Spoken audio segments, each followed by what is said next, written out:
All right. I mean, you got the S&P 500 looking like it wants to fade.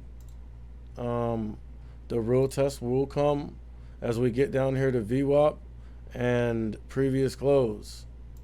Let's zoom in on this thing. And then I'm looking at the bonds. The bonds got a spike in volume, but I don't think it was quite enough. So look on this 2 minute right here, and I guess this level, what level was this again? 3820s. So now we got the S&P 500 cracking VWAP. I mean, it's gonna be, you know, it's got its work cut out for it if we're gonna crack and go backside, because we have VWAP right there.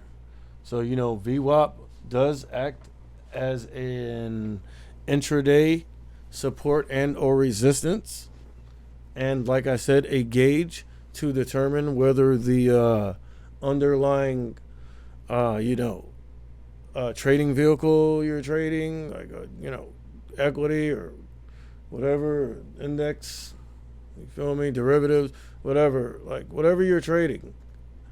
Uh, Again, support and or resistance and a gauge to determine whether that vehicle is bullish and or bearish. So you see the S&P 500, we've cracked VWAP, we've cracked the 120, we've cracked previous close now, and look at all these red candles. I mean, all these red volume bars. So they're trying to buy it up right here. I don't know what level that is. I mean, it's like, but how it came down here and bounced perfectly off of it lets me know that it is some sort of level. Could be like, you know what I mean, like, you know, from another day or a higher time frame or whatever. And I mean, let's look at the 15 minute. So basically, holding previous close. Let's go out 10 days. Let's go out a month. Let's go out 3 months. So, again, around the 9th was when the last time we were trading around these levels. So I'm going to do not disturb on. Do not disturb me. Oh shit. I missed my fucking doctor's appointment. What the fuck you set a doctor appointment up for someone and then don't fucking follow through with it?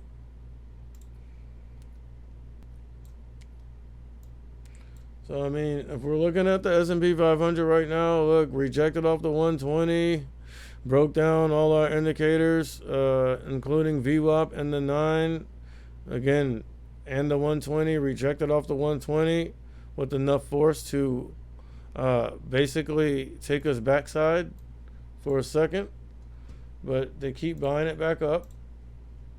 So we need to, in order to see something different, not only do we need to break down previous close, but we need to break down this 38.17 right here.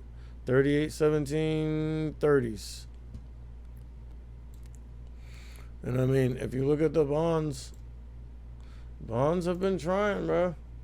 They've been trying, but just unsuccessful. But again, remember, look at that volume on that. Jeez. But again, what I was saying is, yeah, you know, all this bouncing and bullishness is fine, but in order to really see something different, you will probably want to see the bonds come down here and test this level right here.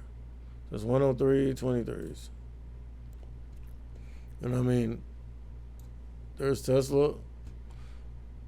And again, you're seeing a little bouncing coming into Tesla. A little higher low action. Let's zoom in on that.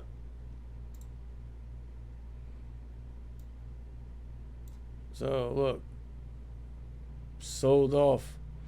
Bottom down here looks like 140, 125. Put in a higher low and trying to step up, but it's looking weak. It's looking like they're selling into it because look, you see that wick, and then like, so to be determined. But again, as you see that little bit of bouncing coming into Tesla, guess what else? You see a little bit of bouncing coming into Nvidia, a little bit of bouncing coming to AMD, and I don't know why I'm watching Nvidia and AMD. See, this is what's confusing. Look, a little higher low action there, but we got the 9 EMA in the way though. And the bonds have just been weak overall, bro. Look. And I've seen price action like this before. Trying to make higher lows, then get up to like the 120, and then just fade. I've seen that. And I've seen it basically fade for the rest of the day. But we do also have to take into consideration that it's lunchtime chop. Okay? So, I mean, you can't really put too much emphasis on any price action that you see during midday as far as a longer term outlook. But I mean, look at this thing. The S&P 500 trying at it again. But notice,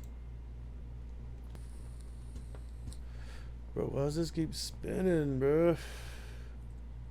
I think this vape's seen better days. Like, we're seeing some bullishness. Damn, that thing's ripping. But what I was saying is, look, what I was saying was, I mean, if you just zoom out a little bit and look at it, right, it's kind of like trappy because, yeah, off the open, whatever, volatility off the open. And we swing down, run all the way up, all right, and then sell off. Put in a higher low, run up again, and run into resistance here, and sell off. And then we're bouncing again. But to determine if it's trappy price action, like bull trap price action or not, what you're going to want to see is what happens here. Do we just do another little dead cat bounce and head lower? Or do we go up and test the top of the range again? Because right now, both are in play. But like, if this thing, for instance, keeps putting in higher lows, breaks above this chop right here,